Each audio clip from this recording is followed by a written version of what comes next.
Avec une trentaine d'ouvrages à son actif, Maud Tabachnik a fait ses preuves. Depuis son premier titre, La vie à fleur de terre, elle s'est imposée dans la grande famille du polar, étant même l'une des pionnières de ces femmes françaises auteurs ayant pris possession du roman noir. Et c'est pourtant tardivement que Maud Tabachnik a pris la plume, à la faveur d'un souci de santé l'empêchant de poursuivre son activité de kinésithérapeute. Tant pis pour ses patients, mais tant mieux pour ses lecteurs, car elle n'a pas son pareil pour créer une ambiance, inventer une intrigue diabolique et nous faire frissonner. Au plaisir de lecture s'ajoute souvent aussi une réflexion sur un sujet politique, sociétal ou d'actualité, et l'Amérique, qui exerce sur elle une véritable fascination, elle la met en scène dans plusieurs de ses ouvrages.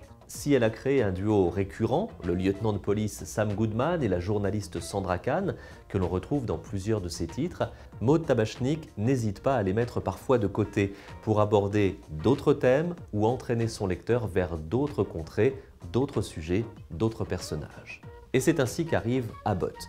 Homme transparent, méprisé par sa femme et sa fille, mal à l'aise en société, il ne sait pas où est sa place, il ne trouve du réconfort qu'avec sa machine à écrire, dans l'écriture, sous le regard narquois de ses proches.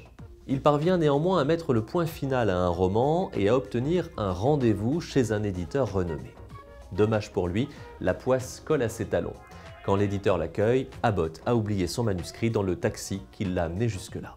Et le désespoir d'Abbott d'atteindre son paroxysme quand, quelque temps plus tard, le texte est bel et bien publié sous un autre nom d'auteur et devient un best-seller. Qui est donc ce Rueloff qui connaît le succès à la place d'Abbott? Celui-ci va tout plaquer pour démasquer l'imposteur et lui tendre un piège machiavélique, mais Rueloff a d'autres atouts dans sa manche. Entre haine et fascination, qui des deux l'emportera? Dans une reconstitution réussie des années 70-80, de la Côte d'Azur à Hollywood, avec une belle galerie de personnages, tous plus salauds les uns que les autres, Maud Tabachnik fait mouche. Sans artifice, sans scène sanglante, avec une écriture simple à l'image de son anti-héros qu'est Abbott, Maud Tabachnik fabrique une intrigue aux petits oignons qui ne trouvera son dénouement que dans les dernières pages.